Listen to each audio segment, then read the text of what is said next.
Good morning, everybody. Jeannie and Peter, I know you're down as an attendees on this, but I've done it so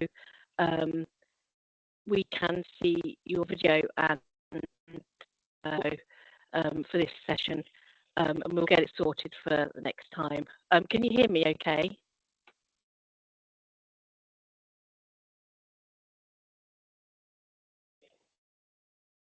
Yes, can you still hear me? I can. You're still quite crackly, but yes, I can hear you. Yeah.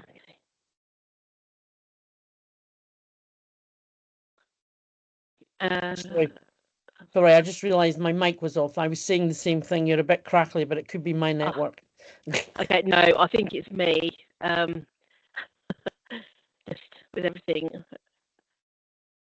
Okay, we're still admitting attendees, so we'll wait until we've got everybody in, and then we'll start. So Jeannie and Peter, I'll make sure for next time you're on, you get sent the link as a presenter. But I've opened the mics to the attendee now and cameras, so in future it will just be the presenters that we can hear and see. Okay, I'm going to start now. So I'd like to introduce all the presenters at the moment. But first of all, my name's Joanne Madams. I'm Emergency Planning Manager for West Northamptonshire Council. I've also one of the founders of 30 Days 30 Ways UK, which is in the 10th year. So we'll come on and talk about the campaign in a minute. But I'd like to introduce Jeannie Barr, who's the acting chair for the Emergency Planning Society. Jeannie, do you want to say a bit about yourself? Morning, everybody. And how exciting is this? Another week or another month of 30 Days, 30 Ways. Really looking forward to all the information coming out. I've been in resilience now probably far too long to actually mention. I've worked within local authority, I've worked within the volunteer organisation, and I've worked commercially within corporate. So looking forward to seeing what the campaign has for us for the rest of September. Thank you. Lovely, thank you, Jeannie. And another presenter, Pete Cheeseman. Pete, do you want to introduce yourself? Yes, good morning. I'm Peter Cheeseman. I live in Gloucestershire. I'm the finance director of the Emergency Planning Society. My background is faith groups and the voluntary sector, but I have been involved in emergency planning for 25 years or so here in Gloucestershire. And also been a member of the Emergency Planning Society. And in fact, I started off as a member of the Human Aspects group of the Emergency Planning Society. I can't remember how many years ago now.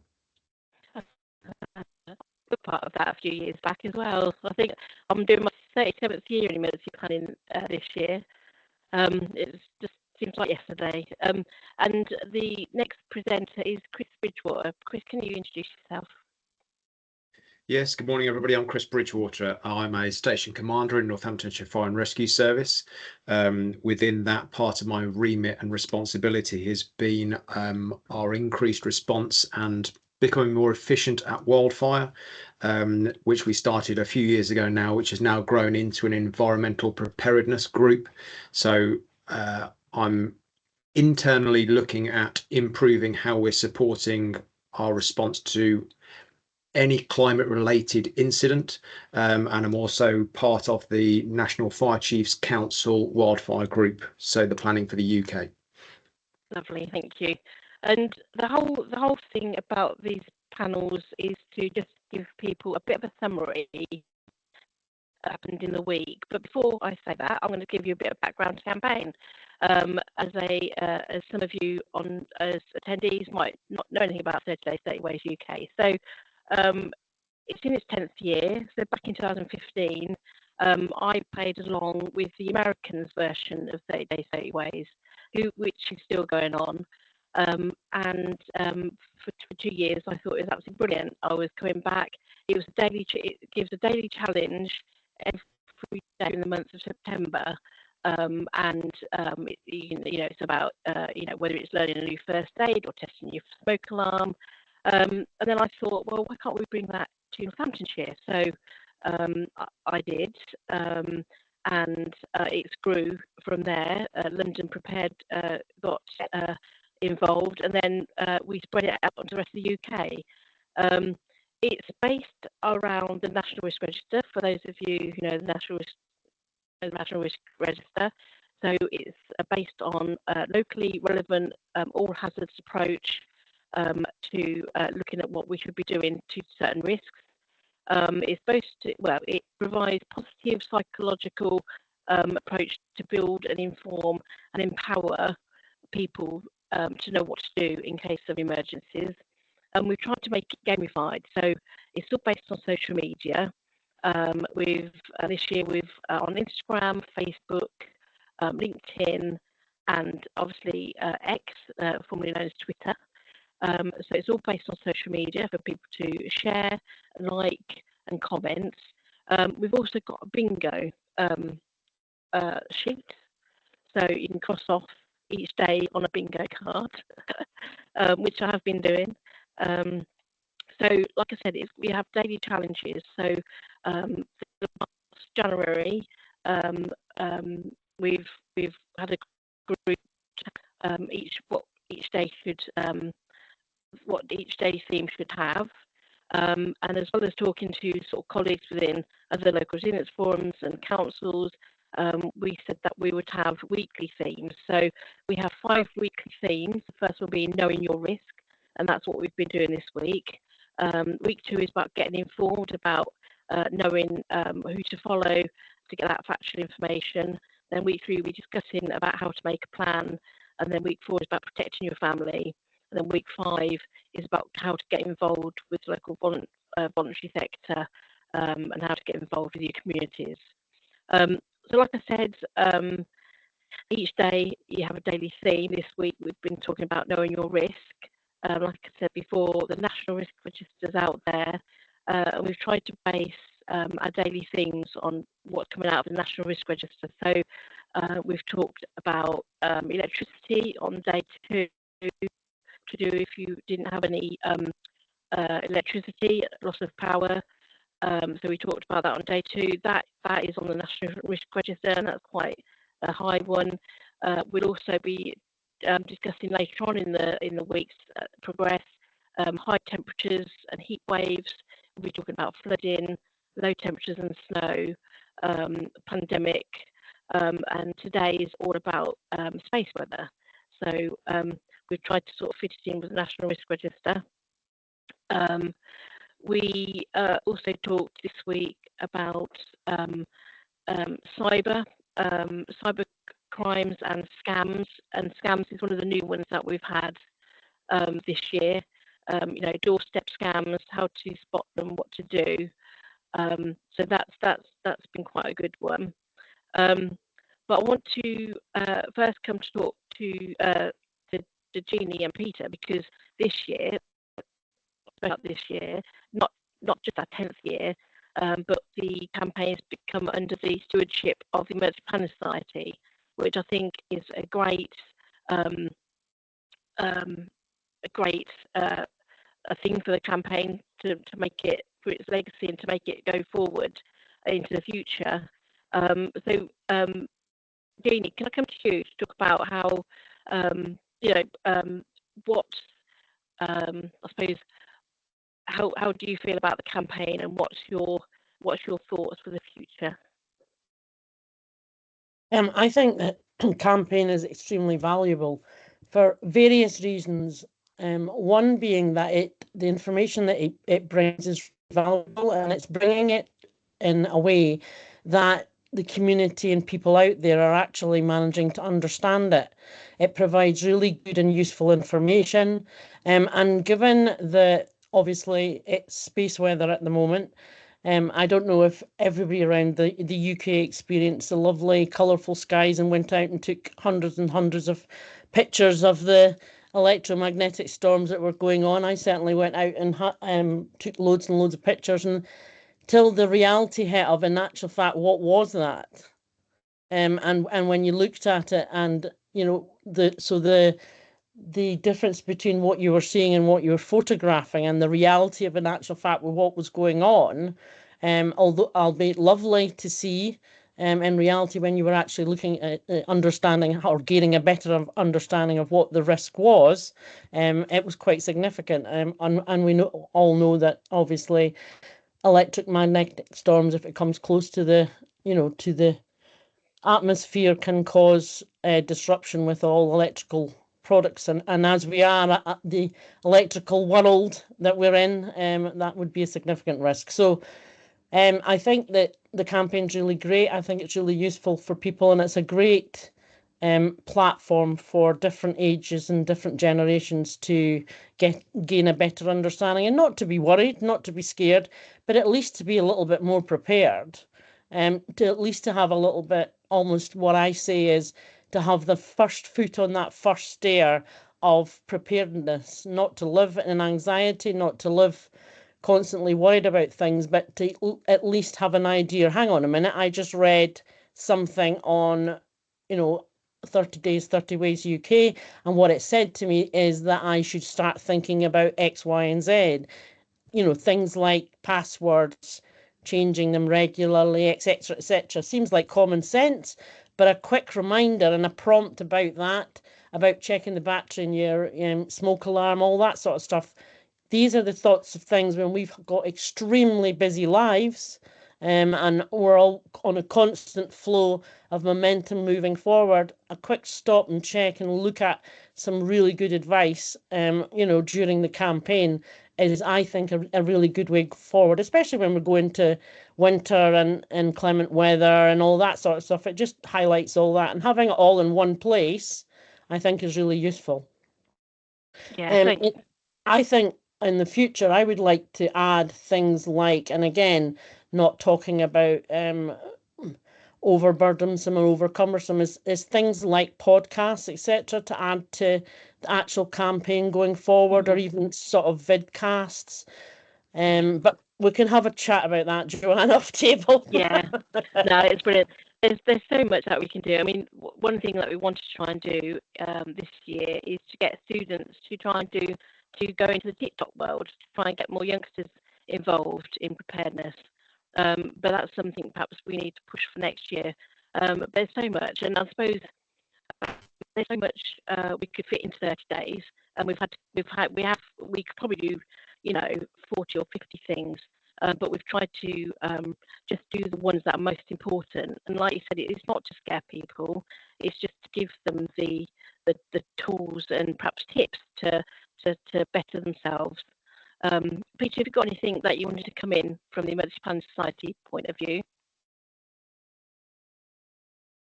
Yes, just to say this is great, and you know, the EPS is delighted that we are now linked together with 30 Days, 30 Ways UK.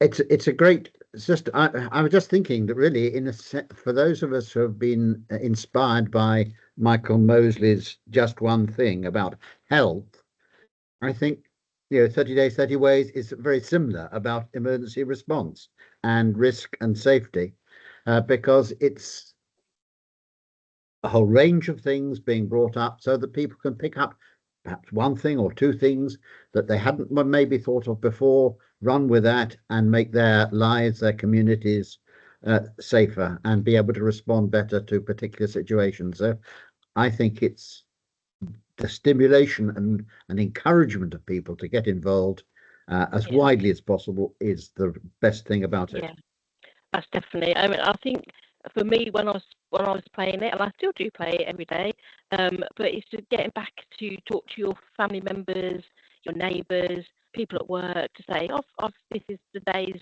challenge today. You know, what do you feel about it? Are you going to do it? So it's just trying to push that to the members of the public to actually do that. We have got a great following this year from the UK. We've got people from Merseyside down to Hampshire. So you know, we've got partner agencies joining, which is fantastic, and they're all sharing their best practice each day. If you follow the hashtag 30 Days 30 Ways UK, you'll be able to see what's going on around the UK. for each individual area or your local area. I'd like to also say that Australia's paying as well. They were going to join the panel, but it was too late at night for them. It's a Friday evening, so they might join a future panel to say what they're doing in South Australia, which is brilliant, and they're loosely basing it on our programme this year as well. So coming on from that, then, so we had the first day was talking about what risk based on the National Risk Register, and lots of councils shared their own community risk registers, so you can actually know what your local risks are, so you can go back and look at those. We then had the power cut day on day 2. Day 3 was cyber, and then we had the scams, and then yesterday was all about wildfires, and this is why. So we've got panels of people that can actually talk about their risks. So Chris, can I come in to talk to you now about wildfires, because they are increasing. Over the last number of years, we have seen more wildfires. So over to you. Okay, yes. So realistically, within the fire sector across the UK, there are numerous counties that are addressing and responding to wildfires and have been for many, many years. The difference that's happened in the last, let's say, 4 years is based upon the fact that they've been available to be seen by the general public more, and the impact has been greater. 2022 was the year that kind of sparked off a lot of more interest and funding and requirement to respond, based on the fact that we had 983 wildfires, which for the UK was unprecedented at the time. And we had those peak months in the summer where we lost houses, and it was reported, and due to the increased ability of press to cover fires, it got onto social media faster, so people were more aware, and that helped add fuel to the fire, forgive the pun. And off went wildfire. So originally wildfire was pretty well led by Northumberland and Merseyside in a kind of tandem formation. But now a lot of that information is now going across the UK. And when it comes to wildfire now, it isn't just the field or the forest. And actually there's a move now to address what's being known as wildfire in the urban environment, and looking at the way that interacts. But although wildfire is one aspect, and I know that's why I'm here, it's actually the culmination of climatic change as a whole, which is leading to an increase in wildfire, but also into floodings, because the temperatures are adjusting slightly, and so the risks we're actually seeing to the country are changing as a whole based on that. Anything else you'd like me to add in terms of what we're doing locally in the county, or the work with the LRF? No, that's fine. Thank you, Chris. It just gives you the overview. And I think what can people do? So, I mean, you hear about all these people that go, and I know there's like barbecue bans, but what can people do? One, to stop it, and two, if they do see something in the out there, if they're walking around a country park and they see something, what do they do? It's when it comes to, let's just say, fires outside as opposed to wildfire, because wildfire meets a set criteria which classifies it as that, is that we've got two kind of aspects to this. One is the fires that you'll see out in the countryside, where we generally, most years, we will see a fire involving a field of crop, or of a crop that's taken with the litter that's left on the floor. It's pretty common that a tractor or a combine will have a problem because of the accumulation of combustible material that gets trapped around warm areas. And so within the farming community, we're working with a rural action group, certainly in this county, but nationally it's increasing, in terms of educating the farming community more, and as a fire sector across the UK being better prepared to go and support them. And thankfully there is funding available to do that. And if I can put a pun in, the NFU have been fantastic for the UK, and they've done a lot to try and help the country as a whole be better prepared for wildfire. So that's been very good. The other aspect is to the general public for the fires that we see, and we are seeing an increase in fires in the areas of the countryside or country parks that you mentioned a moment ago, which are more common with the general public. And largely that's down to a drier environment. Disposable barbecues are easy to get hold of. Now, thankfully, in this county, we've been very well supported by a lot of the local country parks and councils and the landowners as a whole, who have put bans in place during the peak areas. If anybody is interested, there is a fire severity index available for anybody to look at in the UK, and you can have a look in your area about how dangerous it is. And so for people who might be considering whether they need to put measures in place to prevent the risk of fire, they can have a look, and that'll give them an idea about what the climatic model looks like and the associated risks. But for people, we're asking plain and simply to just be sensible and think about what you're doing. If it's a hot sunny day, don't use a disposable barbecue on a dry grass bed. That just doesn't work. Littering has been a problem for us in terms of glass bottles. That move to being more sustainable and being aware of the environment and having less plastics and using glass on occasion is a problem, because if you leave that as a litter source, the radiant sunlight through that on combustible material, obviously off that goes. And so there's various aspects like that. Smoking has been a problem in the past, but it has to be a very specific condition for that in able to make it work. But still, please be cautious about where you're throwing your smoking materials, because it does impact us. And the need to have people just be conscious and think about that it's really important.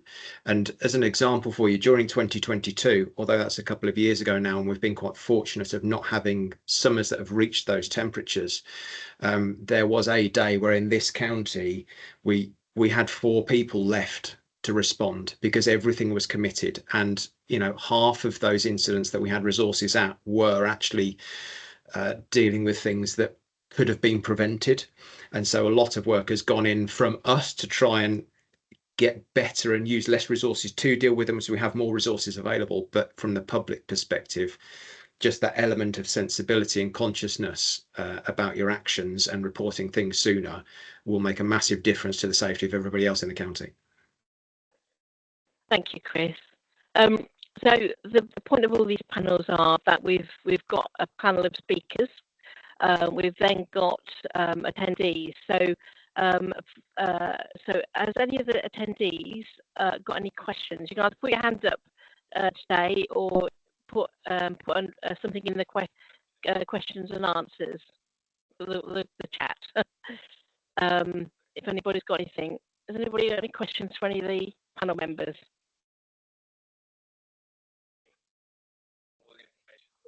No, that's good. One of the things that one of my favourite bits of 30 Days 30 Ways is the UK Disaster Night, which is the UK Disaster Night, UK Movie Disaster Night, as I say, and that's tomorrow night. So one of the things at Nottingham Emergency Planning, they've got out a poll in the week asking for favourites, and I think it was down to Contagion, Titanic, Day After Tomorrow, and I can't remember the other one. But I just wondered, I think the Day After Tomorrow is probably one of my favourites. What's your favourite disaster movie? And I'll come to Chris first, put you on the spot, and then I'll ask Peter and Jeannie. Disaster movie. I went to see Twisters a little while ago. I went to see Twisters. Let's say that because it's fresh in my mind. It's linked to this. It's climatic change and looking at the weather. So yes, that. Brilliant. Jeannie, what's yours? Contagion.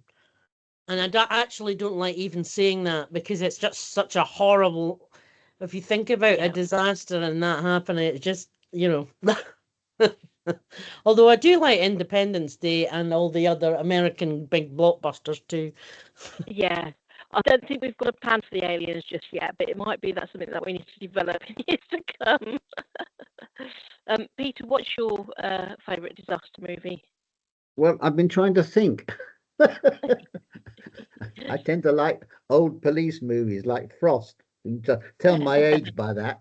But the thing about disaster movies is that they want to make me shout at the screen, because especially the hero who sort of goes into the middle of the event and then disappears. I mean, it's just There's just so many things that are wrong. And I think also, and this is a serious note, the suggestion is that when a disaster happens, people panic, and everyone else gets trampling people in the rush and all that sort of stuff. Well, of course, people do panic, but the evidence is that people actually behave very responsibly if they're kept up to date with the information. And so people often will risk their own lives in order to save others rather than just trample them. So human nature and crowds in an incident actually can be very productive, which is not what a disaster movie wants to show, because it does like to see the screaming, the shouting, the wailing, the crying, and of course the hero at the end. Yeah, no, I agree with that. The communities do come together, don't they? That would make, that's great. And Stephen, sorry, I haven't introduced you, Stephen Johnson. You're a new member to the Emergency Planning Society board. Have you got anything that you want to add, or what's your favourite disaster movie? Well, I always like a good movie. To be honest, because I'm particularly into CBRN, it's The Rock for me, just because it is simultaneously so horrendously wrong, but it does also have an incredibly senior military officer ignoring all technical advice and charging into a disaster zone, which is probably the most accurate thing about the entire film. Brilliant. I don't know whether you've seen Flood with I think it's Robert Carlyle, when they had they set up Cobra, and it was a Thames Barrier gun, wasn't it? That's quite a good one, but I bet there's been lots of wrong things in that as well.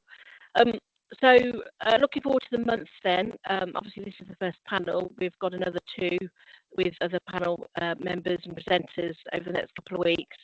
As we go into next week, we are looking at building trusted networks. We're looking at flood awareness.